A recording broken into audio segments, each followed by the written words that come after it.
We're gearing up for another incredible year of trail running action, and before any of the major events get underway, I thought it would be a fun start to the year and a good kick back into life for this channel to make some predictions. Now if you go back and watch any of my race previews, you'll know I rarely get my predictions correct, so there's a good chance I'm completely off base here, but let me know what you think in the comments below, and let me know your 2025 predictions while you're there. I ended up writing quite a few, so rather than making this one super long, I thought I would split it into two parts, with part 2 including my Western States, UTMB and Hard Rock predictions. So make sure you're subscribed to catch that one next week. Let's jump into it. Let's start with the Barkley, a race that has gained such popularity and notoriety by having a minimal amount of finishers. Many races brand themselves as the toughest race on the planet, but some of those have hundreds of finishes each year, whereas up until 2022, Barkley had a total of 18 finishes from 15 different runners. So with 3 finishers in 2023 and 5 in 2024 contributing to a near 50% increase in the number of finishes, has the Barkley been figured out?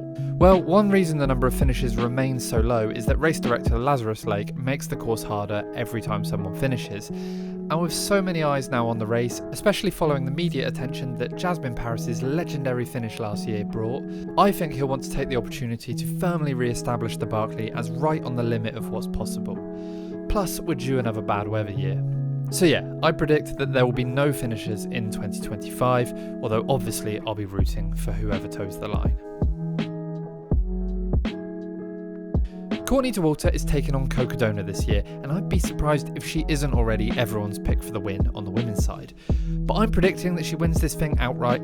After all, one of the biggest moments of her career that got everyone talking and even led to that Joe Rogan interview was Courtney winning the Moab 240 outright, so we know she can handle the distance. Elite level 200 mile racing has been growing though, more on that later in the video, and the field at Cocodona will be a lot stronger than that Moab field. But Courtney has also grown a lot since then and is now considered the greatest of all time, so I think she takes it outright.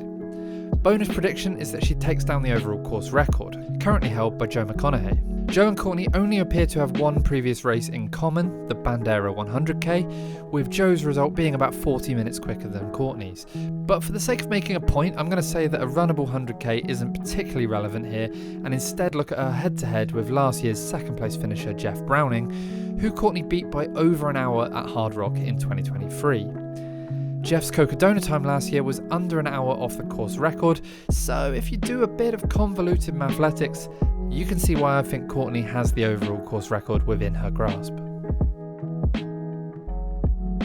For a number of years now, due to the advancements in training, fueling, heat management and gear, the good old Mega Bonk from one of the front runners seemed to be a thing of the past. That was until UTMB 2024. Now I've heard a few times on various podcasts speculation from athletes and coaches in the know that this was down to the recent trend of high carb fueling. And by that I mean pushing upwards of 120 grams of carbs per hour, an approach that helped runners like Rod Farvard have a breakthrough performance at Western States. The speculation was that runners who'd previously been doing 80 to 100 grams of carbs per hour rushed to jump on board the 120 plus grams train, and then combined with heat and a stacked field that was pushing the pace, it all came together to cause widespread fueling issues.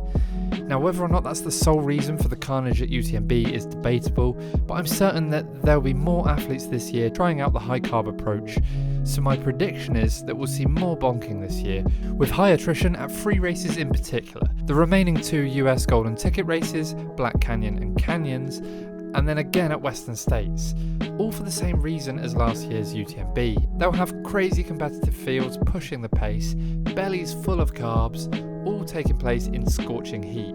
It's a recipe for disaster, but it should make for some interesting viewing and perhaps some surprise results. Back in the early 2010s, the front pack in 100 mile racing seemed to be a nice mix of different backgrounds.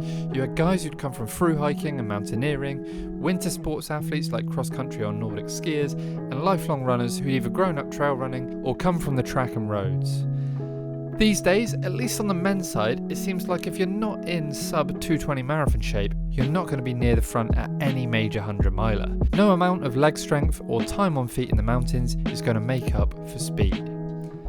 200 mile racing though is a completely different ballgame, and and athletes from those other backgrounds still absolutely excel here, as managing your body over multiple days, something key to successful through hikes, is super important. You also have athletes that have maybe lost that top end speed, getting a bit older, or have struggled with fueling while running at near marathon pace, moving up in distance. We've seen Jeff Browning do this successfully, Francois Dehaene at Tour de Gent, Sally McRae, Damien Hall here in the UK, plus people like Matt Daniels on the Boulder Boys podcast stating that he's interested in moving up in distance, so the calibre of athlete interested in 200 milers is definitely increasing. Just take a look at that Cocodona start list. I've already mentioned Courtney, but the rest of the field is super stacked. And with Tim Tollefson's recently announced 200 miler, there's plenty of races to get excited about. Along with all the big US 200s, you've got the Spine race here in the UK, and Tour de Gent, which along with Francois has attracted really good athletes you may be familiar with like John Kelly, Damien Hall, Emma Stewart and Claire Banworth, plus a host of incredible Europeans, and others that are rising in popularity like the Swiss Peaks 360 and the Winter Downs 200. Basically, I think as 100-mile racing starts to feel more like road marathoning, where you can almost predetermine results based on PBs, 200-mile racing will be the 100-mile racing of a decade ago, where anything can happen, and the popularity is going to skyrocket. Final prediction for this video is that we'll see some big sponsor changes this year. When initially outlining this video, I was going to take a stab in the dark and say Courtney to Hoka, but she's just renewed with Solomon.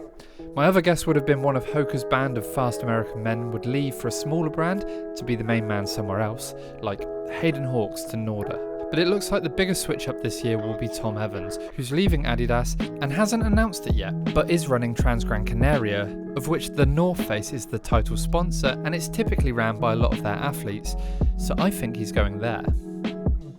That's it for part 1. Part 2 will include my Western States UTMB and Hard Rock predictions, as I mentioned, and a couple of other random ones. Let me know your crazy predictions for 2025 in the comments. Remember to like and subscribe. I'll be back next week with more ultra running content. Cheers.